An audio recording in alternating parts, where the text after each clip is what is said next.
A vast desert holds a secret only the sky can fully see. Etched into the dry earth of Peru, the Nazca Lines are an ancient whisper, a puzzle crafted over 1,000 years ago that still defies complete understanding. By the end of this, you will possess a deep sense of wonder about one of history's greatest gentle mysteries, a perfect story to carry into sleep. We will explore why a people without flight drew immense pictures only visible from the air, and what they hoped to communicate to the gods or the stars. What does it mean to leave a message meant for eternity? The Peruvian desert is a canvas of profound silence. It is a landscape where the wind is the only constant voice, whispering across plains of sun-baked earth and rust-colored gravel that stretch to distant, hazy mountains. This is not a place of lush forests or flowing rivers, but of stark, breathtaking emptiness under an immense and cloudless sky. The air is dry and still, holding a heat that seems to soak into the very stones. For centuries, this vast, open stage has existed in a state of near-perfect preservation, shielded by a climate where rain is a rare and fleeting visitor. It is a land that feels removed from time, a silent witness waiting patiently for its hidden art to be seen. When night falls, the isolation deepens. The temperature drops and the sky transforms into a breathtaking tapestry, an endless black velvet scattered with countless diamond-bright stars. In this profound quiet under that ancient celestial map, the giant drawings below remain unseen but present, holding their secrets in the dark. This silence was finally broken not by an archaeologist with a shovel, but by the hum of a new kind of machine. In the 1920s, as commercial aviation began to stitch the world together, pilots flying mail routes over the Peruvian coastal desert noticed something extraordinary. From their vantage point, hundreds of feet above the barren earth, the landscape was not blank. It was etched. Long, straight lines ran for miles, cutting across valleys and hills with impossible precision. Geometric shapes, perfect triangles and trapezoids sprawled across the desert floor, and then they saw the figures, a colossal monkey with a spiraled tail, a hummingbird with wings outstretched, its beak impossibly long, a spider, a condor, a tree, a pair of giant hands. These were not faint scratches. They were monumental drawings, some over 300 feet long, created by removing the dark, sun-baked surface stones to reveal the lighter-colored soil beneath. The pilots had stumbled upon an art gallery built for giants, a gallery invisible to anyone standing on the ground. The news sent shockwaves through the archaeological world. Scholars who rushed to the site found themselves standing in the middle of a line, seeing only a shallow groove in the dirt stretching toward the horizon. The full picture, the breathtaking artistry and scale, was utterly lost to them. It was a profound and humbling realization. For over a millennium, these creations had existed solely for the sky. The people who made them had never seen their own work in its completed glory. This fact alone ignited the central mystery. Why would a civilization without any conceivable means of flight invest such immense effort into creating art they could never view? The initial awe quickly gave way to a deep, tantalizing confusion that would define the search for answers. The answer to how they were made is surprisingly simple, a quiet testament to human ingenuity rather than lost technology. The Nazca did not have complex machinery or alien tools. They had hands, simple wooden stakes, and an intimate understanding of their own landscape. The desert floor here is not just sand, it is a natural layer cake. On top lies a layer of dark, rust-colored stones, oxidized by centuries of sun and wind. Just beneath that, however, is soil of a much lighter hue, pale yellow or creamy white. The technique, then, was one of subtraction. To create a line, the Nazca people would carefully remove those dark surface stones, piling them along the edges of the design. This act of clearing revealed the striking contrast of the lighter earth underneath. From the ground, you would see a shallow, cleared pathway, perhaps only a few inches deep. But from above, that same pathway becomes a bold, deliberate stroke on a colossal canvas. Think of it like drawing with an eraser on a chalkboard that has been lightly dusted with soot. You are not adding pigment, you are revealing the bright surface hidden below. The real magic, the true wonder, lies not in the method itself, but in the scale and precision it required. To create a straight line that runs perfectly for over 5 miles across uneven terrain, or to form the elegant, sweeping curves of a hummingbird's wing, required extraordinary planning. Scholars believe they used a system of scaled-down models and a simple grid system, transferring the design step by painstaking step onto the desert floor. This was not the work of a single artist, but of a community working in harmony over generations. Imagine teams of people moving in coordinated silence under the vast sky, patiently clearing stone after stone, guided by a shared vision they would never fully witness. It was an act of faith etched directly into the earth, a slow, meditative prayer made physical. The lines were not drawn, they were uncovered, a hidden image waiting patiently within the land itself for its moment to be seen. These colossal figures, known as the biomorphs, transform the desert into a storybook of stone and light. The hummingbird is a marvel of delicate energy frozen in time. Its wings are swept back in a graceful arc, as if caught in the very moment of hovering, and its slender beak stretches toward an invisible flower with impossible length. From the ground, you might see only a shallow trench curving through the gravel, but from the air, the entire form reveals a perfect sense of motion and balance, a creature captured mid-flight across a canvas 1,000 feet wide. Then there is the spider, a detailed and intricate form that seems to crawl across the valley floor. One of its legs is extended, remarkably long and precise, and experts in zoology note it is drawn with an anatomical accuracy that depicts a species found only in the most remote parts of the Amazon rainforest. How did the Nazca know of this creature, and why choose to immortalize it here? Perhaps the most playful is the monkey, a sprawling figure with a giant, spiraled tail that curls into a perfect, tight coil. Its body is simple and expressive, and its hand appears to have only 4 fingers, a detail that has sparked endless speculation. These are not crude sketches. Each one displays a profound understanding of proportion and line, a design that only makes visual sense when viewed as a complete, unified image from hundreds of feet in the air. To stand beside the hummingbird's wing is to stand beside a pathway wider than a road, yet to see its form is to understand it was never meant for a human eye at the level of the earth. It was a gift placed upon the land, a signature meant for a much higher perspective. This profound disconnect between creation and viewership lies at the heart of the most widely accepted explanation. If the Nazca could not see their own art, then perhaps it was never meant for them at all. The leading theory among archaeologists is that the lines were not pictures to be admired, but sacred pathways to be walked. They were a form of communication, a direct and physical prayer offered to the gods who dwelled in the sky above. Imagine the scene not from an airplane, but from the desert floor itself. A long, straight line cleaves through the barren landscape, pointing directly toward the distant mountains where water, the most precious resource, originates.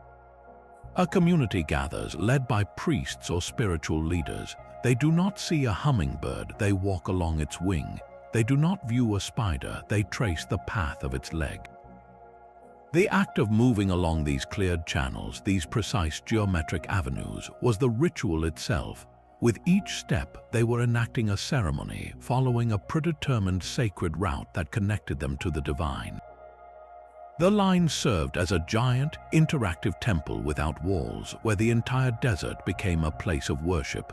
Walking the lines could have been a plea for life-giving rain, a thanksgiving for a harvest, or a journey to honor ancestors believed to reside in the surrounding hills. The immense scale of the figures then makes a different kind of sense. A god looking down from the heavens would see their devotion spelled out in monumental symbols, a clear and unmistakable message written upon the earth. The hummingbird, a creature of incredible speed and agility, might represent a messenger to the spirits. The spider, connected to rain and fertility in many Andean beliefs, could be a direct invocation for water. The monkey, an animal of the distant, lush jungles, might symbolize a plea for abundance. This theory transforms the mystery from one of artistic vanity to one of profound spiritual necessity.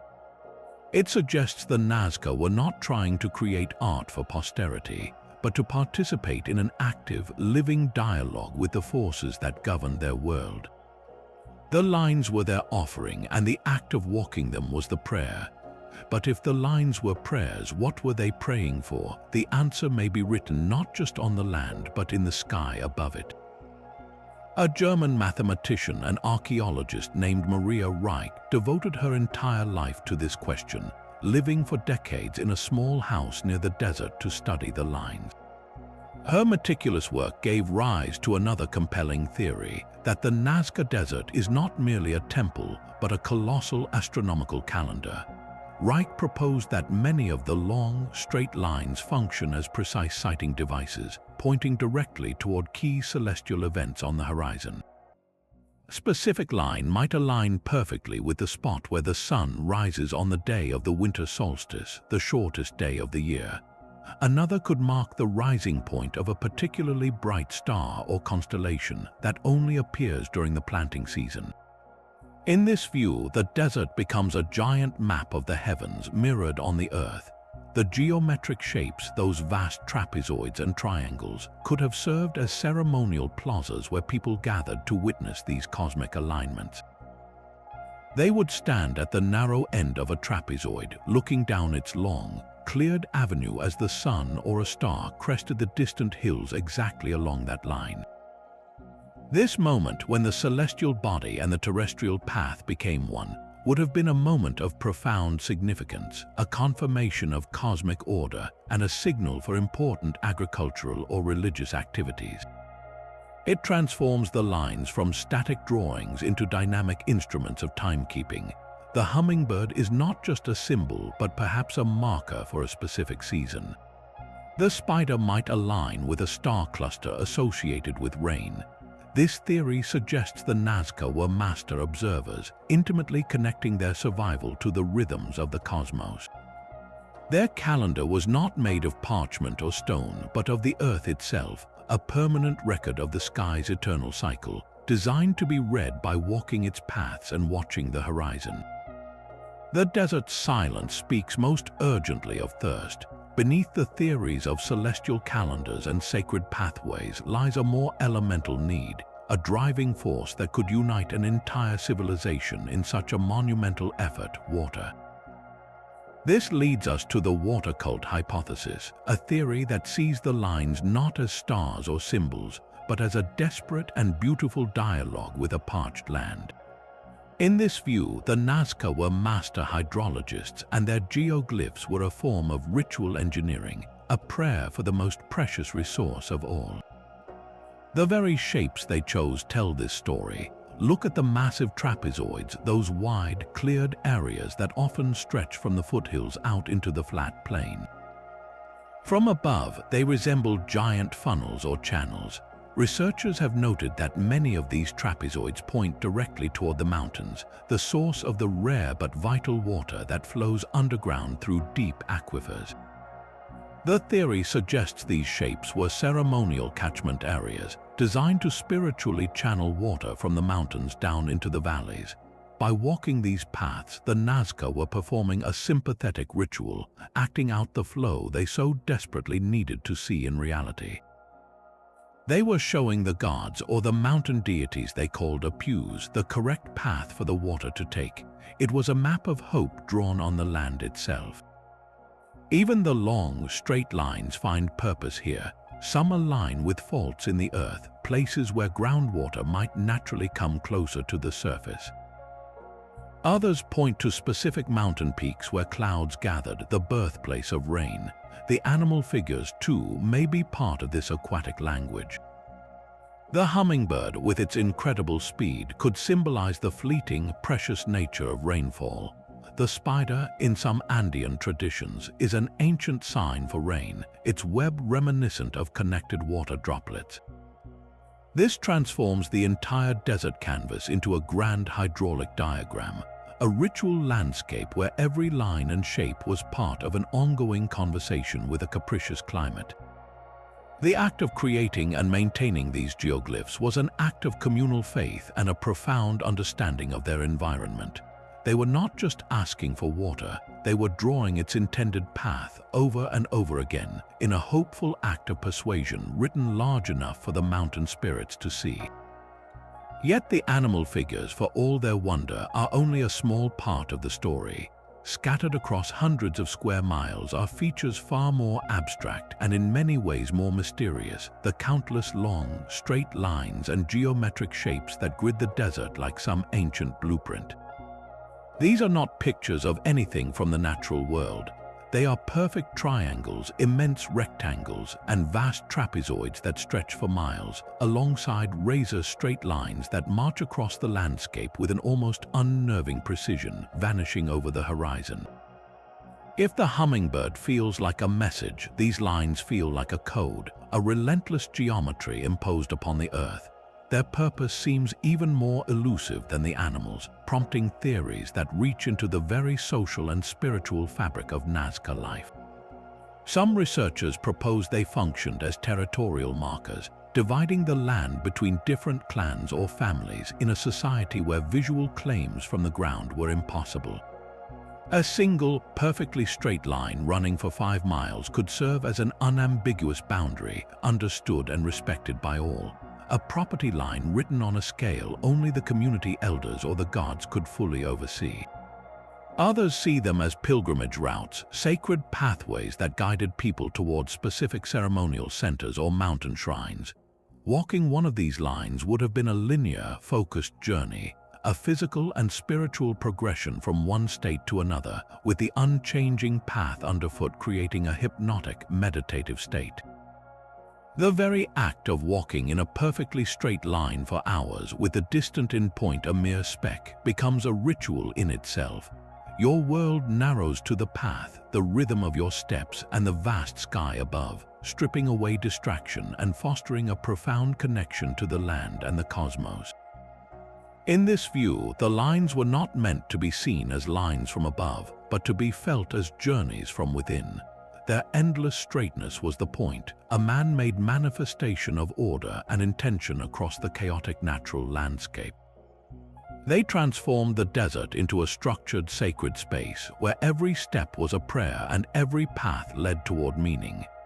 This profound sense of mystery, this feeling that the lines were a message for someone or something beyond human understanding, would eventually birth one of the most persistent modern myths surrounding the site. In the 1960s, a Swiss author named Erich von Däniken looked at the Nazca Lines and saw something no archaeologist had proposed. He saw a runway. In his best-selling book, Chariots of the Gods, von Däniken argued that the immense, straight lines and geometric shapes were not ceremonial pathways for people, but landing strips and navigation markers for ancient astronauts, visitors from other worlds who had influenced early human civilizations. The so-called astronaut figure, a stylized humanoid with what appears to be a round helmet, was presented as proof that the Nazca had seen and worshipped these extraterrestrial travelers. This idea, often called the ancient astronaut theory, exploded in popularity. It was a seductive narrative for the space age, offering a simple, sensational answer to a deeply complex archaeological puzzle. It transformed the Nazca from ingenious, spiritual people into passive spectators to an interstellar event, their great work reduced to a cosmic welcome mat. While mainstream science swiftly and thoroughly rejected these claims, pointing out the complete lack of physical evidence and the flawed interpretation of the figures, the theory's cultural impact was undeniable. It filled a need that facts alone could not satisfy. For a public captivated by the line's sheer otherworldliness, von Däniken's story provided a thrilling framework, a modern mythology that mirrored humanity's own burgeoning dreams of spaceflight. It was a testament less to the line's alien origins and more to their enduring power to provoke wonder so profound that it leaps beyond the bounds of our own world. The alien hypothesis, in the end, tells us more about our own 20th century imagination than it does about ancient Peru.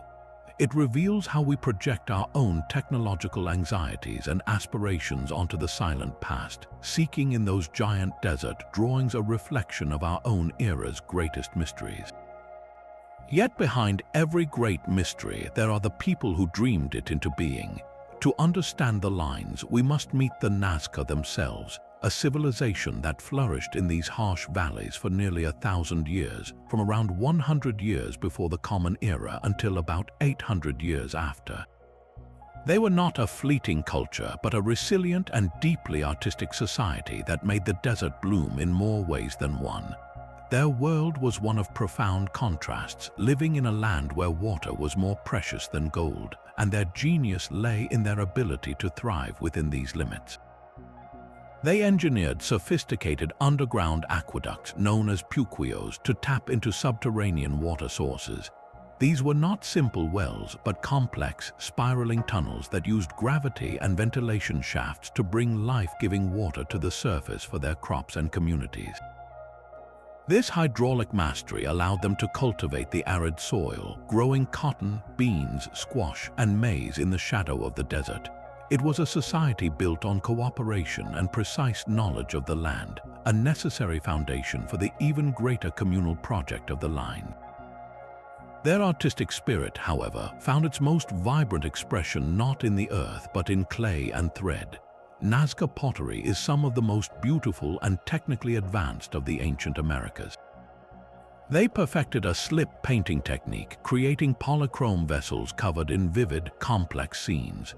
The surfaces of these pots are alive with depictions of their world, mythical beings, trophy heads from ritual practices, and the very same animals they drew upon the desert.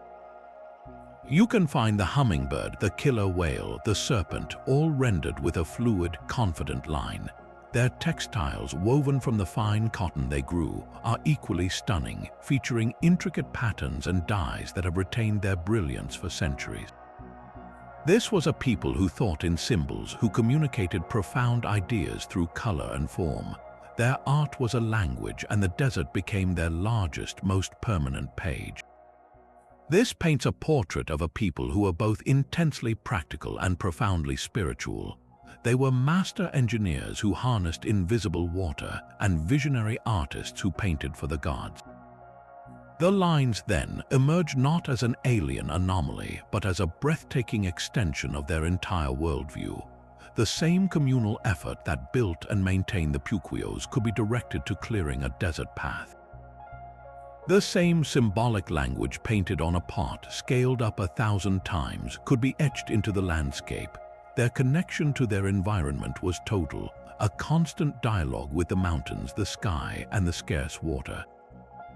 The desert was not an empty space to them, it was a sacred being, a participant in their survival.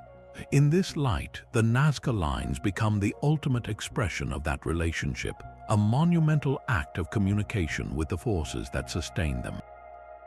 They were asking, pleading, and thanking the world around them in the only way they knew how, by transforming the very face of their home into a permanent and undeniable prayer. Their mastery over the desert canvas becomes even more remarkable when we consider what they did not have. The Nazca created their monumental art without the wheel, without metal tools, and without any form of written language to record complex blueprints. Their technology was one of profound simplicity, a testament to the power of human ingenuity, observation, and communal tradition. The tools of their trade were humble, almost elemental. They began with wooden stakes, likely carved from the hardy huarango trees that dotted the river valleys. These stakes were their anchors, their reference points in a vast and featureless plain. Using long ropes made from local fibers, they could measure out distances with surprising accuracy. Think of a giant, slow-moving compass where a person holding the center of a long rope walks a wide, sweeping arc while others follow behind, clearing the stones to mark the curve.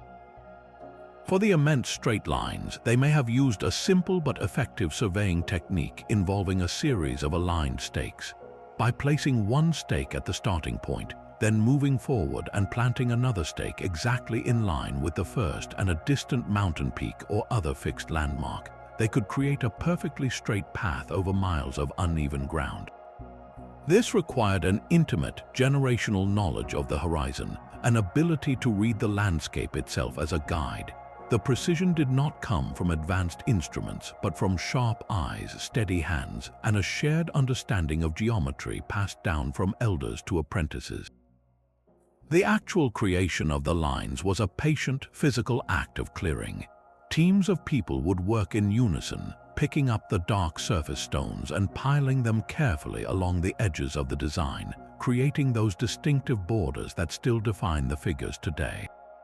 This was not a single lifetime's work, but a project that spanned generations, a continuous ritual of maintenance and addition where the collective memory of the community was the most vital tool of all. A master surveyor would teach his successor not from a book, but by walking the lines, pointing to the landmarks, and demonstrating the pull of the rope. The knowledge of how to draw the hummingbird or where to point the trapezoid lived in stories, in songs, and in the muscle memory of the people. Their achievement stands as a quiet rebuke to our own age of complex machinery. They remind us that scale and precision are not solely the products of technology, but of coordinated human intention, a shared vision etched not just into the earth, but into the very fabric of their culture. The very desert that inspired their creation became its perfect guardian. For nearly 2,000 years, the Nazca Lines have endured not through human effort, but through a remarkable and delicate environmental accident. Their survival is a story written in the language of climate, a perfect and fragile balance of conditions that has held almost miraculously across centuries. The first and most vital guardian has been the profound lack of rain. The coastal plain of Nazca is one of the driest places on Earth, receiving less than an inch of precipitation in an entire year, and some years receiving none at all. Water is the great eraser of surface features, carving canyons and washing away soil. Here, that eraser was almost never used. Without significant rainfall, there was no runoff to gouge the shallow trenches, no sheets of water to move the piled border stones, no plant roots to aggressively break apart the precise edges. The line simply lay undisturbed, a drawing left on a table in a perfectly dry, still room. The second guardian is the soil itself. That sun-baked, cement-like layer that the Nazca cleared is not loose sand. It is a hard, compacted mixture of clay, silt, and minerals, bound together by a natural salt called gypsum. When the dark surface stones are removed, this lower layer hardens further under the intense sun, forming a protective crust that resists erosion from the third guardian, the wind. The winds here are steady but remarkably consistent, blowing from the south and southeast with a predictable pattern. They sweep across the desert floor, but because the lines are shallow indentations rather than tall ridges, they do not create turbulent eddies that would scour them away. Instead, the wind performs a gentle, ongoing maintenance. It sifts fine dust across the plains, which slowly settles into the cleared lines. This might sound like it would bury them, but the opposite occurs. The dark border stones piled along the edges absorb the sun's heat and create tiny convection currents. These currents actually blow the lighter dust particles out of the grooves, keeping them clear. It is a self-cleaning system designed by geography itself. This trifecta of no rain, hard soil, and steady wind created a natural museum, preserving the lines in a state of suspended animation. Yet this preservation is a story of fragility, not permanence. The very conditions that protected the lines for 2 millennia are now threatened by the world we have built. The delicate crust can be shattered by a single careless footprint from a tourist or the tire of an off-road vehicle. Modern pollution can deposit darker materials onto the light soil, dulling the contrast. And while the desert sees little rain, climate change brings the potential for unpredictable, heavy downpours that could, in one violent storm, wash away grooves that survived 2,000 years of silence. Their continued existence is no longer a given. It has become a race between the timeless patience of the desert and the accelerating pace of the modern world, a quiet plea for us to become the next guardians of this whispered wonder. Their survival across centuries was a gift of silence, a conversation between stone and sky undisturbed by the modern world. That conversation is now being interrupted. The whispers of the Nazca face a new and growing chorus of threats, not from natural forces but from our own. The first danger is as invisible as it is vast: climate change. The desert's delicate balance, that perfect lack of rain, is becoming less predictable. While the region remains arid, scientists warn that shifting global weather patterns increase the risk of sudden, intense downpours, events the local soil has not experienced in millennia. A single heavy rainstorm could transform the shallow lines into channels for flash floods, washing away the fragile, sun-baked grooves in a matter of hours. Water, the very element the Nazca may have been praying for, now poses one of the greatest risks to their legacy. Then there is the encroachment of industry. Illegal mining operations seeking gold and other minerals have scarred the landscape in nearby areas. The dust and debris from these activities can settle on the lines, dulling the vital contrast between the dark border stones and the light earth. More directly, the heavy machinery and unchecked expansion of such mining risk destroying geoglyphs that lie on the periphery of the protected zone, erased for short-term gain without ever being fully documented or understood. Perhaps the most intimate threat comes from those drawn by wonder, the tourists. While regulated viewing towers and overflight protocols exist, the lure of the lines themselves can be overpowering. There have been instances captured in distressing photos of people walking directly on the figures, leaving deep footprints in the hardened crust that can last for decades or even centuries. A single misstep on the wing of the hummingbird is a permanent scar, a modern graffiti etched not with spray paint but with the weight of a human body on a surface never meant to bear it. Each footprint is a rupture in the dialogue, a shout over a 2,000-year-old whisper. These threats frame a difficult truth. The lines endured because the world around them was quiet. Our world is loud. It is a world of industrial noise, carbon emissions, and the constant pressure of human curiosity.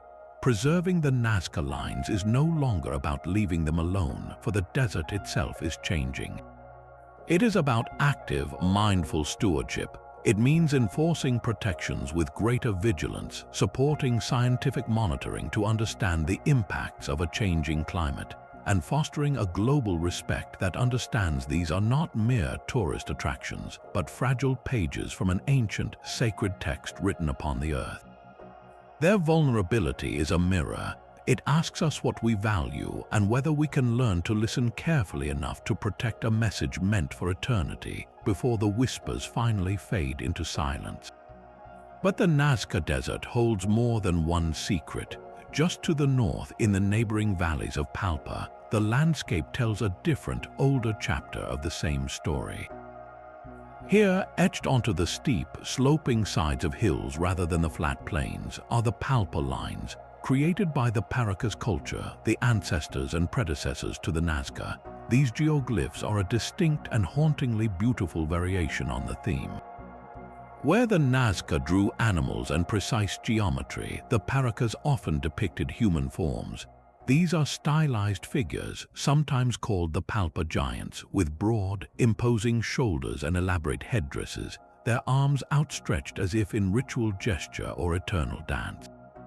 Their placement is the first major clue to their different purpose. By carving these figures onto hillsides, the Paracas ensured they were visible to people on the ground in the valleys below.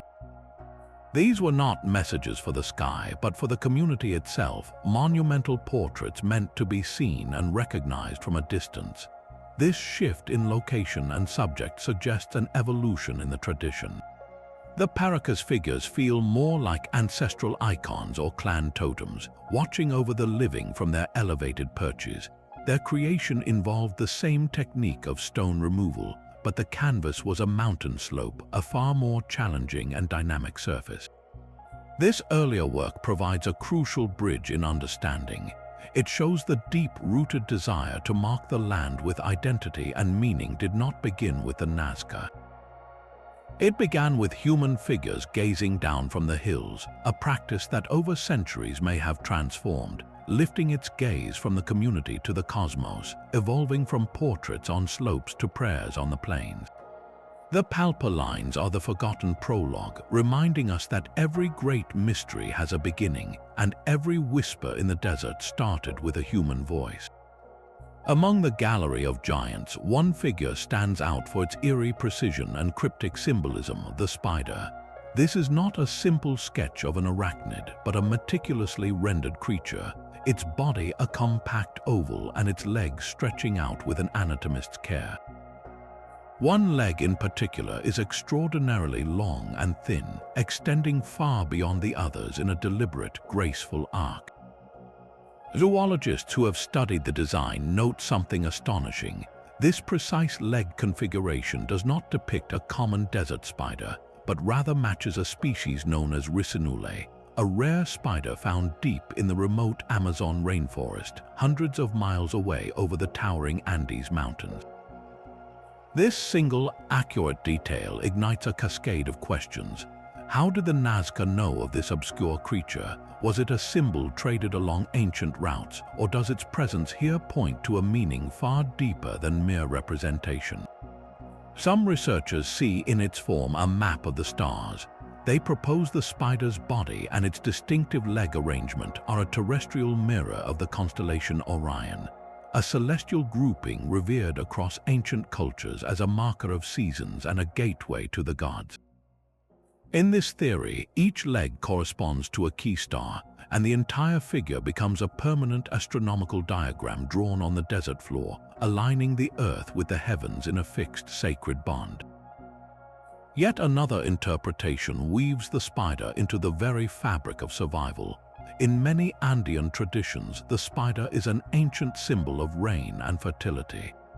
Its web, glistening with morning dew, mimics the life-giving water droplets so desperately needed in the parched desert. The spider itself was seen as a creature connected to the underworld and to water sources. Viewed through this lens, the geoglyph transforms into a powerful ritual object. Its creation was not an act of art for art's sake, but a profound act of sympathetic magic. By carefully etching the form of a rain bringer into the earth, the Nazca were attempting to summon the essence of water itself, to invite the rains from the mountains or the mist from the sea. The incredible length of that one leg might then point toward a specific water source or a mountain peak where clouds gathered. This spider, then, could be both a constellation chart and a rain prayer, a masterpiece where astronomy and hydrology merge into a single, silent plea. It is a symbol so rich and multilayered that it refuses a single explanation, embodying the Nazca's entire worldview, a belief system where the earth, the stars, and the fate of the harvest were inextricably woven together like threads in a cosmic web. Among the silent menagerie, the hummingbird holds a special kind of magic.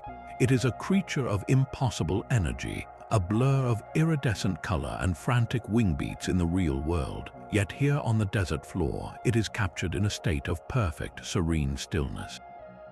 The Nazca hummingbird is not a static drawing, it is a masterpiece of implied motion. Its body is a compact, streamlined form, but its wings are swept back in two long, elegant curves that suggest the powerful backward stroke of a hover. The most striking feature, however, is its beak. It stretches forward in a single, impossibly long and slender line, a needle pointing toward something only it can see. This is not an anatomical error, but a deliberate artistic choice, an exaggeration that transforms the bird from a simple representation into a symbol of purpose and direction. To stand at the base of that beak is to stand beside a cleared pathway longer than a city bus, a line that pulls your gaze irresistibly forward across the empty plain. From the air, the entire composition feels balanced and alive, as if the artist caught the bird in the single, fleeting moment between one wingbeat and the next, freezing a creature defined by speed into an eternal, graceful pause. This sense of suspended animation is the key to its power. The Nazca did not draw a bird at rest, they drew a bird in the very act of being a hummingbird, a celebration of its essential nature. In the harsh, still desert, they etched the essence of vibrant, darting life. So what did this particular bird mean to them? In the rich tapestry of Andean cosmology, the hummingbird was far more than just a pretty creature. It was a potent spiritual messenger. Its incredible speed and agility allowed it to traverse different realms with ease, flitting from flower to flower in this world, but also symbolically traveling between the world of the living and the world of the ancestors or the gods. It was seen as a carrier of prayers, a tiny, swift conduit for human hopes lifted toward the mountain apus or the celestial spirits. Its long, specialized beak, perfectly evolved to drink nectar from deep within flowers, connected it to sweetness, to sustenance, and to the vital essence of plants. In a landscape where survival was a daily negotiation with scarcity, the hummingbird embodied a successful, almost magical finding of nourishment. Some scholars also see in it a symbol of resurrection.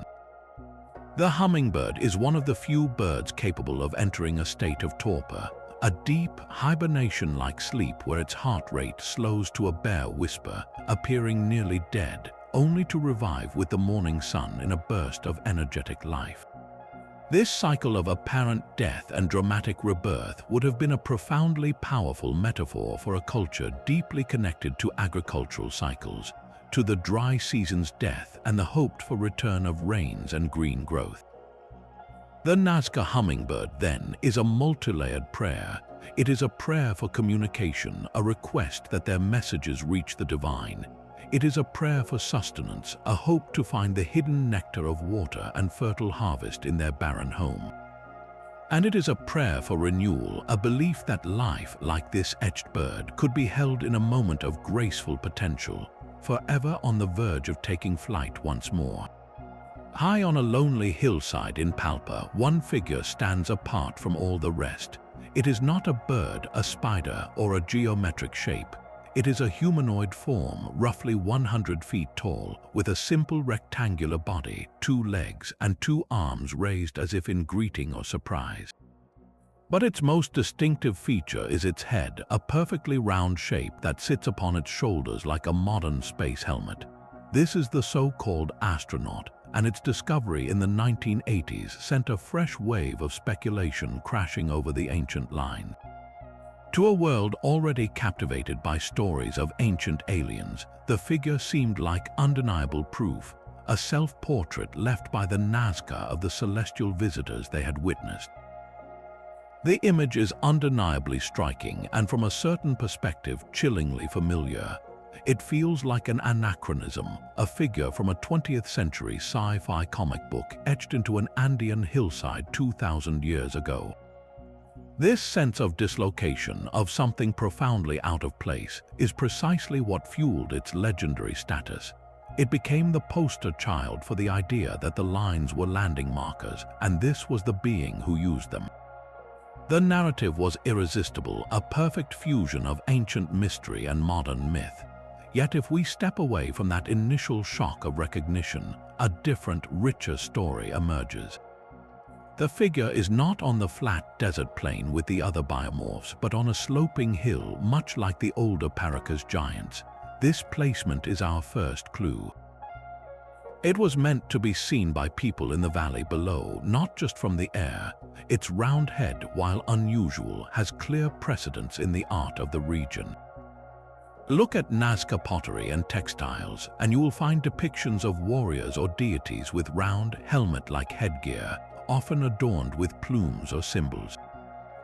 These could represent actual ritual helmets made of wood or gold, or they could symbolize a radiant halo, a sign of spiritual power. The raised arms are a classic pose found in ancient art across the world, a universal gesture of invocation, prayer, or divine epiphany. So what are we truly looking at? Most archaeologists see not an astronaut but a shaman. In the spiritual traditions of the Andes, a shaman is a mediator between worlds. Through rituals involving sacred plants, they would enter trance states, journeying to the realm of the spirits to seek guidance, heal the sick, or divine the future. In these visions, they might perceive themselves or the deities as luminous beings, their heads surrounded by a corona of energy. This figure could be a depiction of such a visionary, his round head representing that state of altered consciousness, his arms raised to channel power from the sky. Alternatively, it might be a mountain deity and a pu watching over the valley.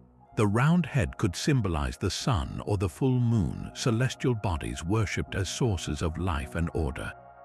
This terrestrial being is not waiting for a spaceship. It is itself a bridge between the earth and the cosmos, a permanent stone embodiment of a people reaching upward.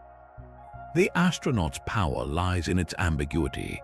It holds our gaze because it reflects our own dreams of the stars, but its true message is likely far more human, a testament to the timeless desire to connect with something greater, to give form to the formless wonder of the sacred. The beauty of the Nazca mystery is that it refuses to be solved by a single, neat answer. This has led to a fascinating and respectful debate among the very scholars who have dedicated their lives to studying the lines. Rather than diminishing their wonder, this ongoing conversation deepens it, revealing how a single set of marks in the desert can hold a universe of possible meanings. The central conflict lies not in whether the lines were sacred, but in what kind of sacred conversation they represent. On one side, you have the proponents of the astronomical theory, who see the desert as a colossal observatory. They point to the uncanny alignments of certain lines with solstice sunrises and significant star positions. For them, a long, straight path is a sighting device, a terrestrial arrow pointing to a celestial event, turning the entire culture into master timekeepers whose calendar was written in stone and soil. This view paints the Nazca as philosophers of the cosmos, their eyes fixed on the heavens. Yet another camp argues this celestial focus misses the more immediate earthly struggle. The water cult theorists see every line and trapezoid as a desperate prayer for the most basic resource. In this interpretation, those long lines point not to stars but to mountain springs and underground aquifers. The wide trapezoids become spiritual catchment basins, designed to channel precious water from the mountains into the valleys through the power of ritual alone. Here, the Nazca are not astronomers but hydraulic engineers of faith, using symbolism to plead with the very geography that sustained them.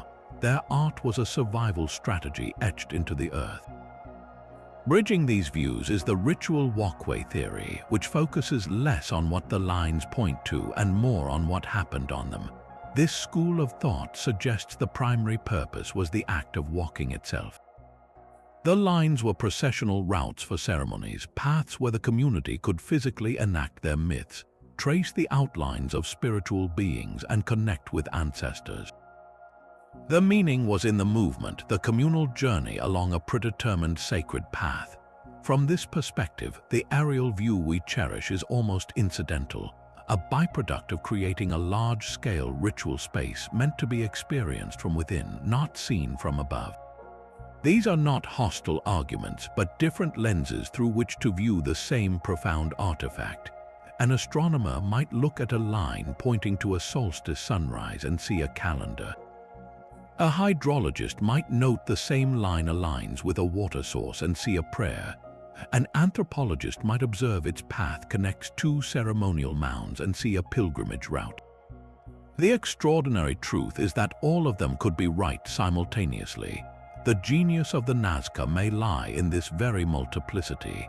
Their landscape was likely a layered text where a single line could function as an astronomical marker, a water ritual path, and a sacred procession route, its meaning shifting with the season, the ceremony, or the generation.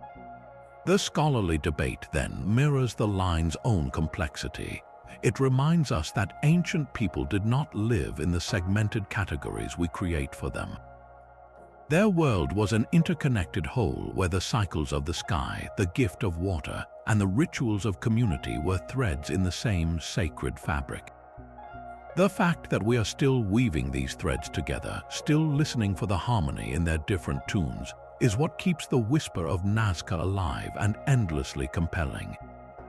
But we have only seen the lines under the sun. The desert holds a different kind of magic when the light fades. Under the moon and stars, the Nazca Lines would have transformed from a celestial map into a living, breathing temple.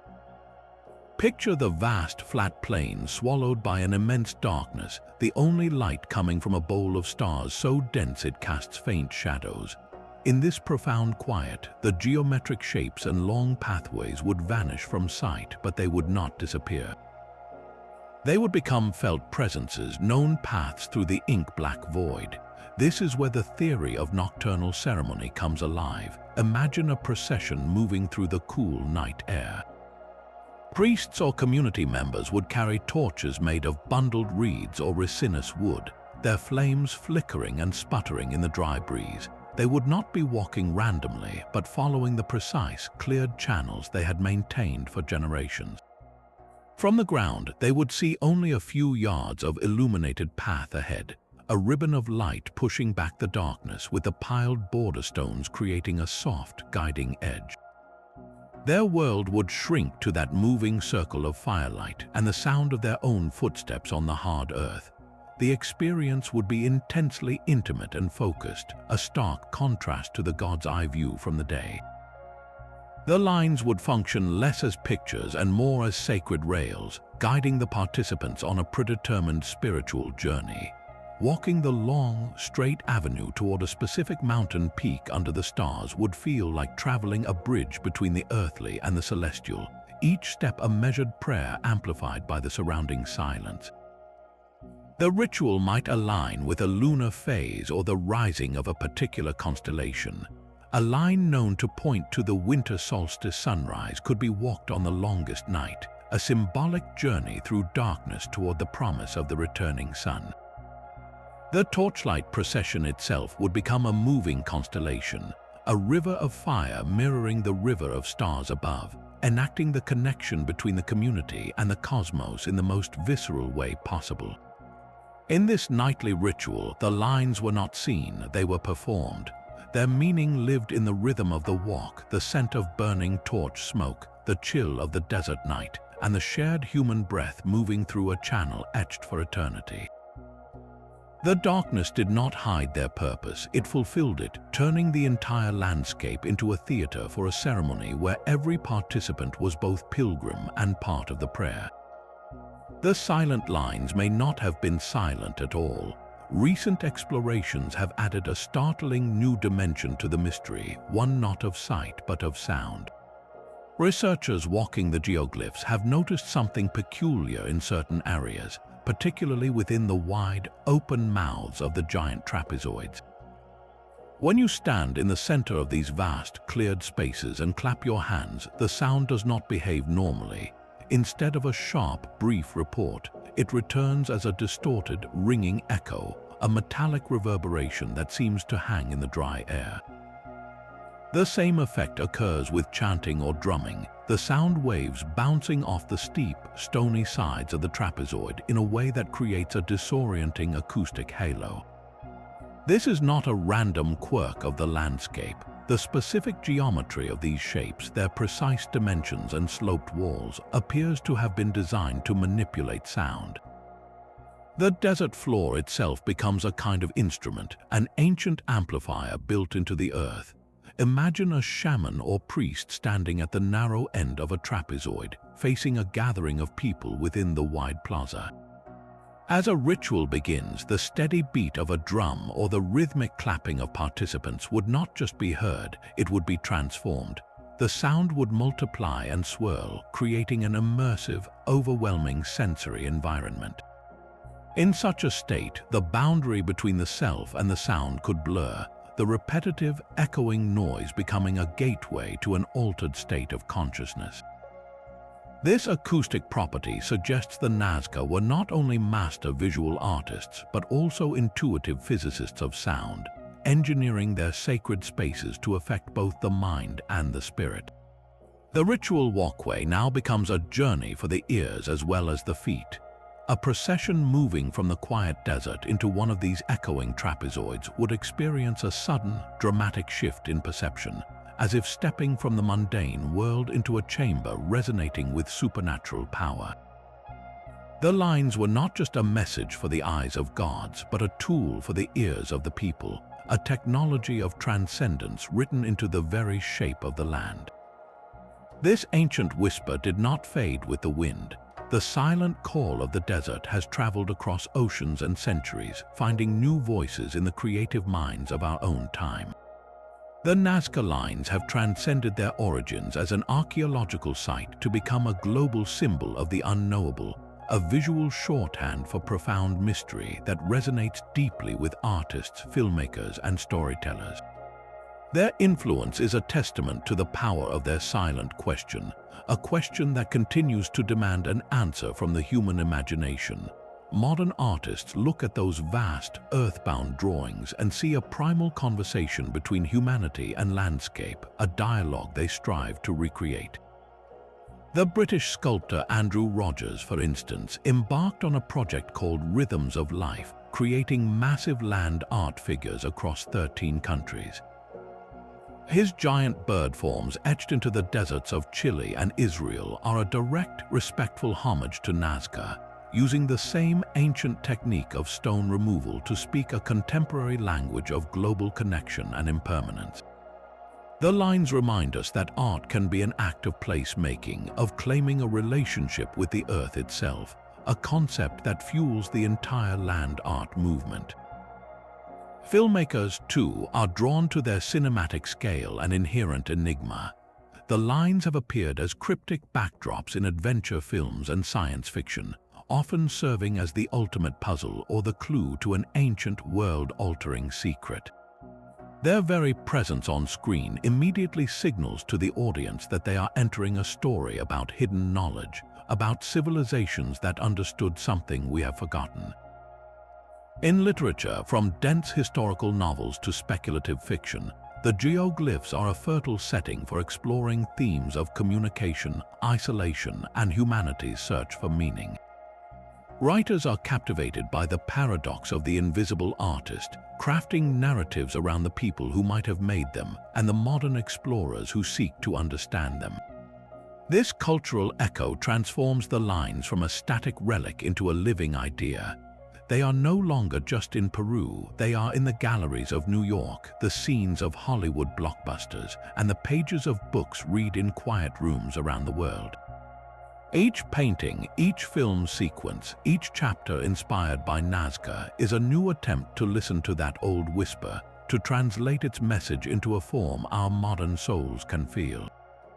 The lines have become a mirror, reflecting not who made them, but why we are still so captivated by the beautiful, silent questions left upon the earth. To stand at the edge of one of those viewing towers is to feel a curious kind of dislocation. You have seen the photographs, the sweeping aerial shots that show the hummingbird in all its glory. But here, your human-scale perspective returns. You lean over the railing, squinting against the bright haze, and you can just make out the long, shallow groove of a line trailing away into the distance. It looks like a faint scar on the land, a dry riverbed that forgot its water. Your mind knows this is the wing of a colossal drawing, but your eyes struggle to assemble the pieces. The scale refuses to compute. This first ground-level glimpse is a necessary humility. It reconnects you to the Nazca themselves, to the profound fact that they crafted this with no more than a view of the path at their feet.